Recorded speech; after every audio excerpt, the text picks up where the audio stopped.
संघर्ष fast news सदैव आपल्या सेवेत। सर्वप्रथम माफी असावी, मागचे 4-5 दिवस झालं पेपर दिल्यामुळं एका जागी बसून मला सायटिकाचा त्रास झालाय। चालता येत नाही, उभाही नाही राहता येत। पण सगळ्यात महत्वाचं हे आहे माझ्या शेतकऱ्यांचा अधिकार आणि हक्क, त्याच्यासाठी इथपर्यंत यावं लागलं आणि दादांना पाठिंबा देण्यासाठी उपस्थित राहायचं होतं। जरा थोडीशी शांतता बाळगली तर बरं होईल, खाली बसलं तर बरं होईल। समोरचे मागच्यांना दिसत नाहीये, बसायची सगळ्यांना सुविधा केलेली आहे, थोडस कोऑपरेट करा।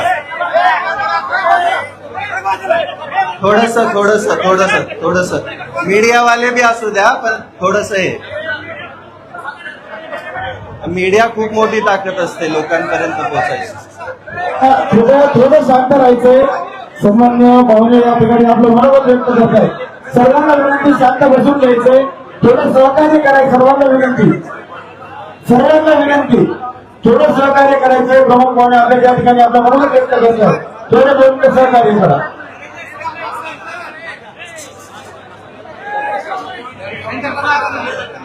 मागचे बसून घ्या प्लीज। स्टेजवर जास्त वाद आलेला आहे, सर्वांना विनंती उपोषण करते सोडून बाकी सर्वांनी खाली जायचं, सर्वांना विनंती आहे।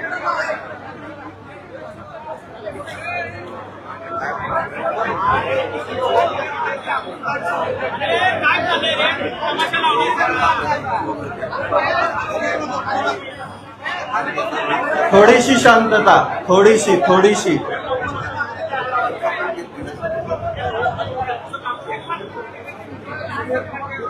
एकमेकांवरती हे नका करू, काही नसते। माझाच माणूस आहे तो, माझाच माणूस आहे।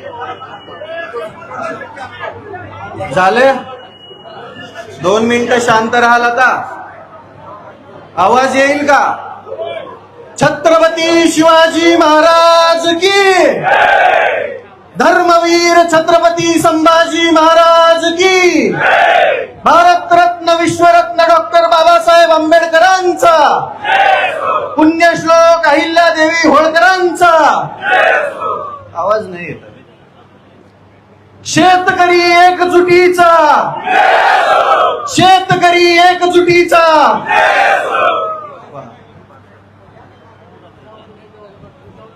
सरकारने कर्जमाफी दिली, अर्ज GR काढायची घाई केली आणि त्याच्यामध्ये सगळ्यात जास्त जाचकाठी लावल्या।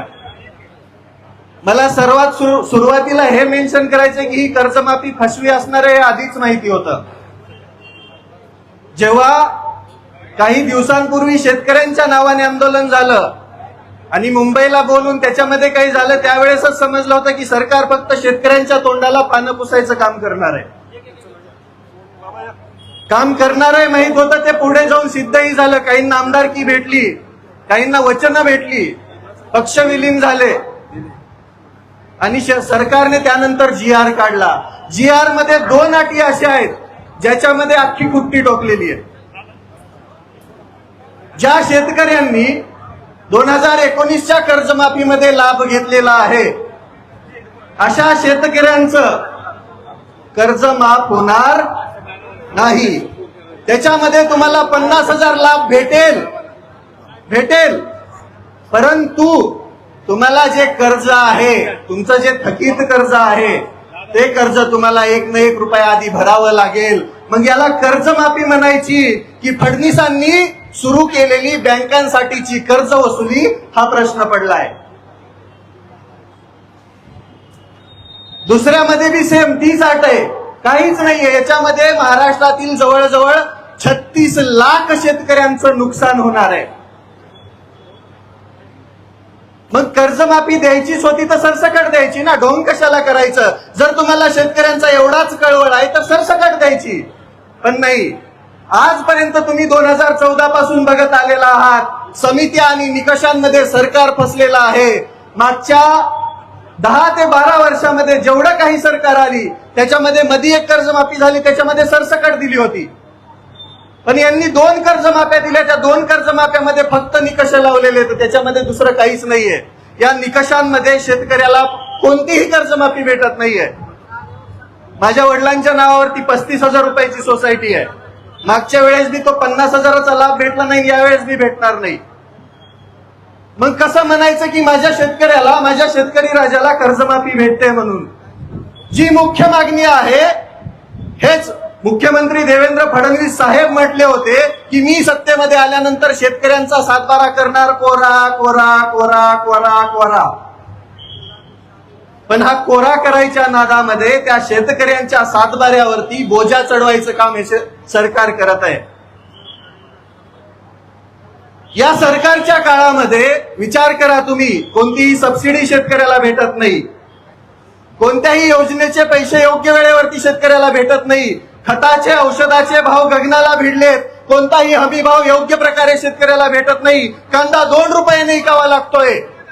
शेतकरी अक्षरशः देशोधडीला लागायला लागला आणि इथलं सरकार म्हणते आम्ही शेतकऱ्यांच्या हिताचं. अरे घंटा तुम्ही हिताचे, लई शिव्या येतात पण इथं देऊ शकत नाही. यांच्या विरोधात बोलतो म्हणून 2 दिवसापूर्वी 2 अकाउंट उडवले. अरे अकाउंट उडवले म्हणजे आवाज दबत असतो का?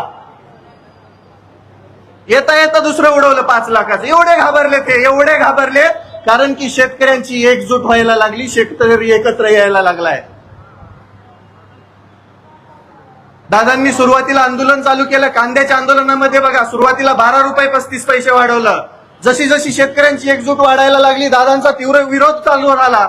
त्यानंतर 15 रुपयाच्या वर भाव केला आणि आता काहीतरी 16.5 रुपये केलाय. मग तुम्ही असं खुडत खुडत देण्यापेक्षा एक खट्या का देत नाहीत? गोष्टी देत असताना तुम्हाला सतत समिती आणि निकष का लागतात? आणि तुमचा तो पात्र शब्द नेमका कोणत्या पुस्तकात आलाय तो एकदा बघावा लागेल. नेमका यांनी कोणत्या पुस्तकातून अभ्यास केलाय? कोणतीही गोष्ट मागितली की पात्र शब्द टाकणार. त्या पात्र शब्दामध्ये शेतकऱ्यांची अख्खी कर्जमाफी ही फसवी झाली. शेतकऱ्यांच्या हाती काहीही भेटणार नाही. शेतकऱ्याच्या हातामध्ये फडणवीस सरकारने गाजर द्यायचं काम केलंय. आणि कोणी बोललं की एक तर त्याच्यावर गुन्हे दाखल होतात, एक तर त्याचे अकाउंट बंद होतात आणि त्याला जेलमध्ये डांबल्या जातं. शेतकऱ्यांच्या हितासाठी बोलत असताना काही भांडवळ परत अजून खाली कमेंटमध्ये बोलतात की हे फक्त स्टंट चालू आहे वगैरे वगैरे. 1-2 दिवस उपाशी येऊन बसा की. 4-5 तर भांडवळ सोडलेत सरकारने. अक्षरशः संविधानिक पदावरती असताना भिकार चोटासारखं बोलतात, हे दलिंदरासारखं. अरे तुमच्या मनामध्ये एवढी नीचता भरलेली आहे, तुम्ही माणसं नाहीत, राक्षस आहात. तुमच्याकडून शेतकऱ्यांचं भलं होईल याची अपेक्षाच नाहीये. पण आम्ही पण खमकेत, आम्ही पण शेतकरी आहेत. आम्ही आतापर्यंत आमचं रुग्ण त्या अवतावरती धरून 2 फूट आतमध्ये आऊत खुपसलंय शेतामध्ये. आमच्या शेतीची मशागत केलीये. तेच रुग्ण काढून, तेच रुग्ण हातामध्ये घेऊन तुमच्या डोक्याची आणि तुमच्या ढुंगणाची मशागत करायला आम्हाला वेळ लागणार नाहीये. आमच्या आसुडाचा आवाज ऐकला तर तुमच्या कानातून रगात निघेल. त्यामुळं सुधरा, या 2 अटी मागे घ्या. सर्वसामान्य शेतकऱ्याला कर्जमाफीचा लाभ भेटू द्या. बँकांचे वसुली एजंट असल्यासारखं वागू नका, अन्यथा याचे परिणाम संपूर्ण महाराष्ट्रभर दिसतील. आज ही मूठ, वज्रमूठ एवढी मोठी होईल की या वज्रमुठीने तुमच्या डोक्यावरती प्रहार केला तर कुठे पाताळाला जाताल समजणार पण नाही. अरे याला लाजा वाटायला पाहिजेत. देत असताना जरा नीट तरी द्यायचं ना. निकष लावून द्यायचे तर द्यायचं ढोंग कशाला करायचं? मतांपुरता शेतकरी लय महान असतो यांच्या नजरेमध्ये. पण मतं भेटली, सरकार आलं, सत्तेमध्ये बसले, ढुंगणाखाली खुर्ची भेटली की झालं, शेतकऱ्यांचा विसर पडला. कर्जमाफीचं गुऱ्हाळ मागचं 1 वर्ष चालू आहे माहितीये. आता GR काढलाय. GR काढताना म्हणले की आचारसंहिता झाल्यावर. मग GR बी आचारसंहिता झाल्यावरच काढायचं ना. म्हणजे प्रत्येक वेळेस फक्त फसवायचं, प्रत्येक वेळेस शेतकऱ्याला फक्त तोंडाला पानं पुसायची आणि प्रत्येक वेळेस शेतकऱ्याला फक्त खेळवत ठेवायचं. हे काम हे इथलं सरकार करते, हे पाप आहे. सर्वसामान्य शेतकऱ्याच्या अडचणी काय आहेत काय माहिती यांना. मंत्रालयाच्या AC मध्ये बसून यांना निर्णय घ्यायला काय लागतंय. कधी या आमच्या शेतामध्ये आऊत आणून दाखवतो तुम्हाला काय त्रास असतो ते. देशोधडीला लागलाय शेतकरी आणि त्याच शेतकऱ्यांवरती वार करायचं काम हे सरकार करतंय. या सरकारला धडा शिकवण्यासाठी शेतकऱ्यांना आता एक या. जात धर्म पंथ सगळं बाजूला ठेवा, ते पक्ष बाजूला ठेवा आणि आता एक या. आजपर्यंत शेतकऱ्यांची एकजूट झाली नाही म्हणून सगळ्यात जास्त अन्याय कोणावरती झाला असेल तर तो शेतकऱ्यावरती झालेला आहे. 1 लाख कोटीचे प्रोजेक्ट आहेत त्यांचे, त्याच्यामध्ये सगळ्यात जास्त नुकसान शेतकऱ्यांचं आहे. ज्या शेतकऱ्यांकडे 4-2 एकर जमीन आहे ती घेण्याचा पण घाट या सरकारने घातलाय. शक्तीपीठाचं तुम्हाला माहितच असेल. ज्याची आवश्यकताच नाही, ज्याला समांतर महामार्ग आहे, तरी पण यांना तिथं घालायचंय, कारण की सरकारनं शेतकऱ्यांच्या जमिनी घ्यायच्या, त्या कॉन्ट्रॅक्ट मधून पैसे कमवायचे आणि शेतकरी देशोधडीला लावायचा. माझी स्पष्ट मागणी आहे सरकारला, तुम्ही जर या 2 जाचकाठी लवकरात लवकर मागे घेऊन सरसकट सर्व शेतकऱ्यांना 2 लाखांपर्यंत कर्जमाफी नाही दिली तर आम्ही मंत्रालयावर पण धडकायला कमी करणार नाही. आम्ही त्यावेळेस आमच्या हातात रुंग असेल आणि खांद्यावरती आसूड असेल, त्याचा वार आणि त्याचा आवाज तुमच्या कानामध्ये घुमल्यावरती तुम्ही लाईनीवरती येणार, वटणीवर येणार. वाटोळं झालंय शेतकऱ्यांचं. कोणत्याही योजनेला निधी नाहीये, फंड नाहीये. सर्वसामान्य शेतकऱ्याच्या आता पेरण्या तोंडावरती आहेत, बियाणं व्यवस्थित उपलब्ध नाहीये. या वर्षी तर दुष्काळाचं सावट आहे. खुद मुख्यमंत्रीच म्हणताय की 1950 सारखा दुष्काळ पडणार आहे जणू. मग याच्यामध्ये शेतकरी कसा जगणार नेमका? त्याच्या डोक्यावरती कर्जाचा डोंगर असताना तो सर्वाईव्ह कसा करणार, जगणार कसा, आणि तो पुढे त्याचं कुटुंब कसं जगवणार, हा प्रश्न आहे शेतकऱ्यांच्या पुढं. काही नसतंय, सर्वसामान्य शेतकऱ्याच्या हातामध्ये काही सुद्धा नाहीये. बियाण्यांपासून ते विक्रीपर्यंत सगळं काही सरकार ठरवणार, आणि ज्यावेळेस माल येतो त्यावेळेस पण त्याचा भाव बी सरकार आणि आडते व्यापारी ठरवणार. शेतकऱ्याच्या हातामध्ये धतुरा कायमस्वरूपी तेच लागत आलंय. सर्वसामान्य शेतकऱ्यांना लुटायचं काम इथलं सरकार करत असताना आपण शांत बसून चालणार नाही. माझी त्या सर्व महाराष्ट्रातील शेतकऱ्यांना विनंती आहे, आज आमदार रोहित पवारांच्या पाठीमागे उभा राहावं लागेल. 3 दिवसापासून पोटात अन्नाचा कण नाहीये. हे आपल्यासाठीच चालू आहे. जर माफी झाली तर ते सगळे 36,000 शेतकरी त्या निकषांमध्ये बसणार आहेत. त्या 36 लाखांपैकी कमीत कमी 36,000 तरी इथं दिसायला पाहिजेत. ज्याच वेळेस इथल्या सरकारवरती दबाव बसणार आहे. माझी महाराष्ट्रातील सर्व शेतकऱ्यांना विनंती आहे, कुठं बी असा पण पंढरपुरात दिसा. आजपर्यंत तुम्ही वारकरी बनून इथं आला होतात, आता एकदा शेतकरी बनून पंढरपुरात यायची वेळ झालीये. आमदार रोहितदादा पवारांचे हात बळकट करायची वेळ झालीये. हे तुमच्यासाठी चालू आहे फक्त. याच्यामध्ये कोणता स्वार्थ, कोणता स्टंट किंवा अजून काही नाहीये. मुळातच या राज्यामध्ये विरोधक ठेवायचाच नाही असा सरकारचा घाट आहे. त्याच्यासाठी 4-2 भिकारचोट सोडलेली आहेत. काल एक जण बकवास करत होता, दलिंदर. अरे 2 मारावे वाटले, आई शपथ सांगतो. नाव घेतलं लय बुडाला आग लागल, घेणार नाही, तुम्हाला समजून गेला असेल. लाजा वाटत नाहीत का तुम्हाला बोलत असताना? लाजा. अरे जनाची नाही मनाची तरी ठेवा ना. कोणीतरी शेतकऱ्यांसाठी लढत असताना तो स्टंट कसा असू शकतो? आम्ही तर तुमच्या सरकारमध्ये घेतलेल्या त्या कडूला मी पाठिंबा दिला होता ना.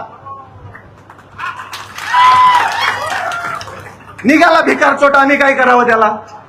शेतकऱ्यांच्या जीवावरती पोळी भाजणारी माणसं अशीच असतात.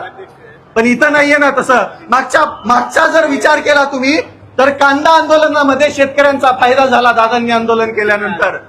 मग या आंदोलनाचा पण फायदा शेतकऱ्यांना होणार आहे, हा विश्वास आहे आम्हाला. आणि आम्हाला माहितीये की हे स्वाभिमानाचं रक्त आहे, हे शेतकऱ्यांसाठी लढणारं रक्त आहे. म्हणून आमचा जाहीर पाठिंबा दादाला आहे. आता माघार नाही. जोपर्यंत या 2 जाचकाठी सरकार रद्द करत नाही, जोपर्यंत सरसकट सर्व शेतकऱ्यांना 2 लाखांपर्यंत कर्जमाफी सरकार देत नाही, तोपर्यंत आम्ही माघार घेणार नाही. आता आम्ही शांततेमध्ये आहोत. आता आम्ही शांत बसून आहोत. याचा अर्थ असा नाही की आम्ही शंड आहोत. आम्हाला लढायचंही माहितीये. छत्रपती शिवरायांचा वारसा सांगतो आम्ही.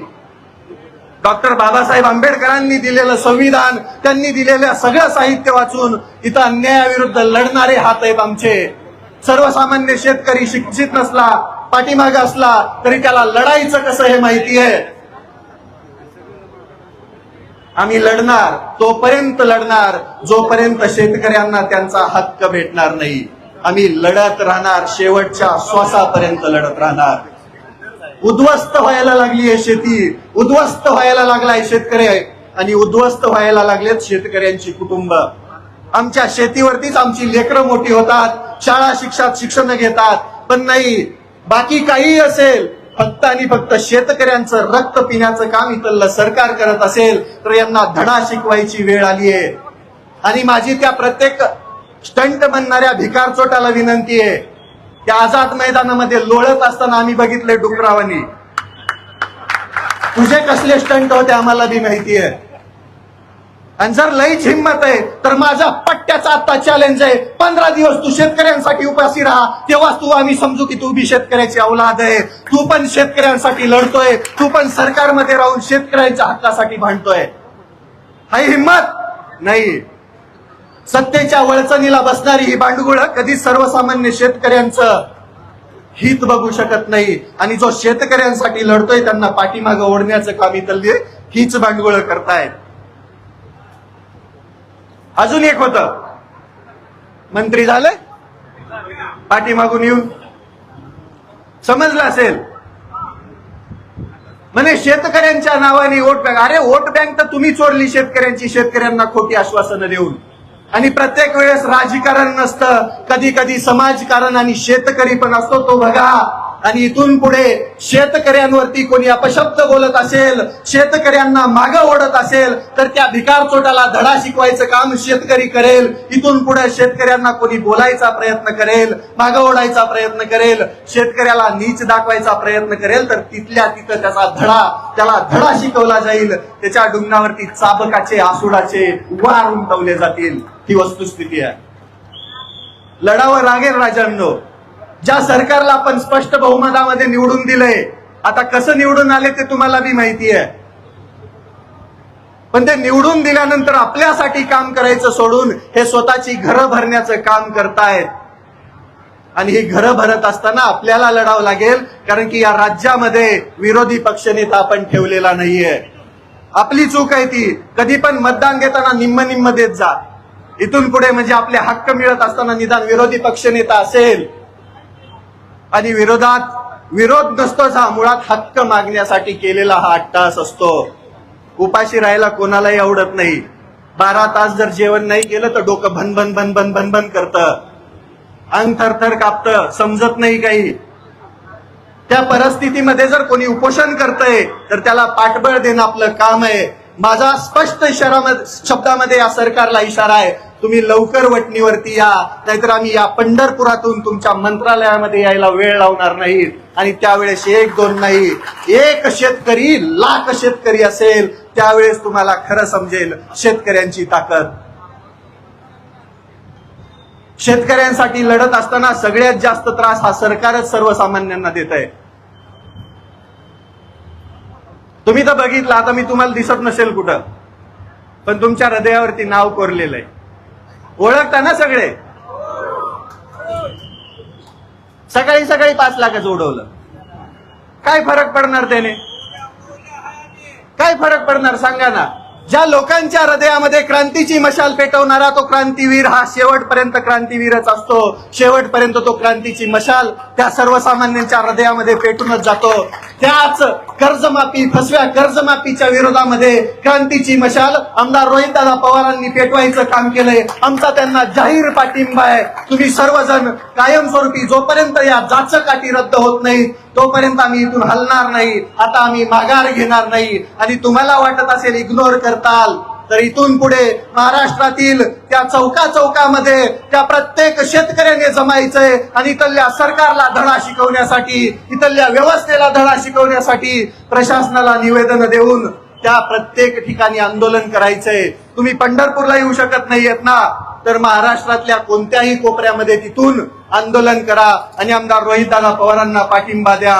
त्याच्यामध्येच तुमची लढाई यशस्वी होईल आणि तुम्हाला तुमचा हक्क, तुम्ही मागितलेली कर्जमाफी भेटण्याचं काम होणार आहे. त्यामुळे एकत्र या, लढा. एकत्र आला तरच आपल्याला आपला हक्क भेटणार आहे.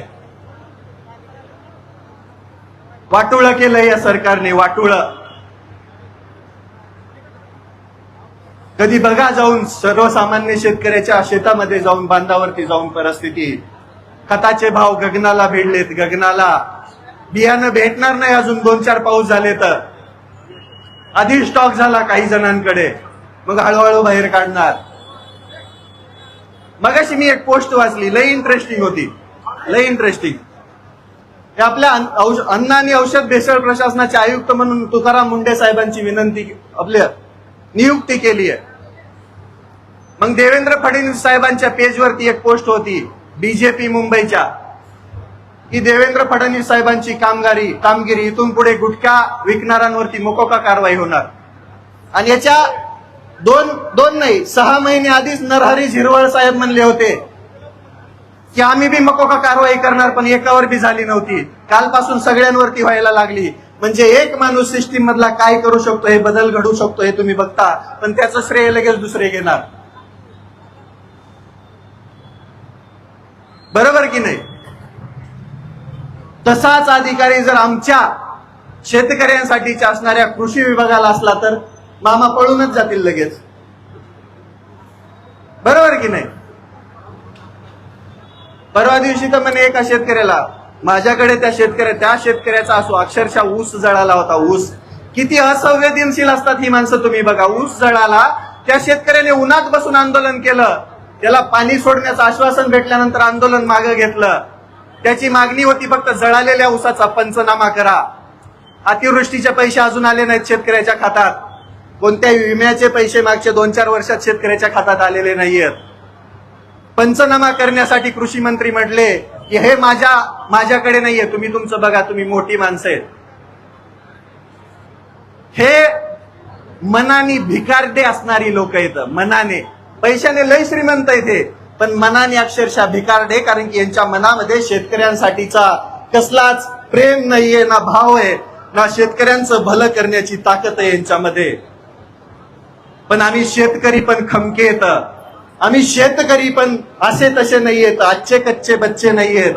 आमच्या मुळेच तुम्ही आहेत. तुम्हाला उद्ध्वस्त करायला आणि तुम्हाला उकडून फेकायला या शेतकऱ्यांच्या लेकरांना, शेतकऱ्यांना वेळ लागणार नाही. त्यामुळं सुधरा बांडगुळांनो आणि शेतकऱ्यांची सरसकट कर्जमाफी करा. शेतकऱ्यांना 2 लाखापर्यंतचा कर्जमाफीचा लाभ सरसकट द्या. तसल्या अटीतटी तुमच्याकडेच ठेवा. तुम्ही पैसे कमवताना, तुम्ही भ्रष्टाचार करताना अटीतटीच लावतात का, याचा पण विचार करा. परत एकदा सांगतो, रविराज साबळे पाटीलच नव्हे, या महाराष्ट्रातला तो सर्व शेतकरी, ज्या शेतकऱ्याला आज गरज आहे कर्जमाफीची, ज्या शेतकऱ्याला गरज आहे त्यांच्या हक्काची, तो प्रत्येक शेतकरी आमदार रोहितदादा पवारांच्या आंदोलनाला, या उपोषणाला पाठिंबा देत आहे. सरकारने लवकरात लवकर जागं व्हावं, अन्यथा आम्ही रस्त्यावरती उतरलो, आम्ही शांततेचा मार्ग सोडला तर तुम्हाला खुर्च्या सोडून पळून जावं लागेल. तुम्हाला खुर्च्या सोडून अक्षरशः महाराष्ट्र सोडून पळून जावं लागेल. त्यामुळे लवकरात लवकर या आंदोलनावरती तोडगा काढा आणि ज्या जाचं काठी लावल्या त्या मागे घेऊन सरसकट सर्व शेतकऱ्यांची कर्जमाफी करा. एवढं बोलतो. माझ्या पाठीमागे एकदा घोषणा देताल, जय जवान, जय जवान, भारत माता की, छत्रपती शिवाजी महाराज की, धर्मवीर छत्रपती संभाजी महाराज की, डॉक्टर बाबासाहेब आंबेडकरांचा, अहिल्यादेवी होळकरांचा, जय जवान, जय जवान. धन्यवाद. जय हिंद, जय महाराष्ट्र. शेतकरी सुटीचा, शेतकरी सुटीचा, सरसकट कर्जमाफी, सरसकट कर्जमाफी, कर्जमाफी आमच्या हक्काची.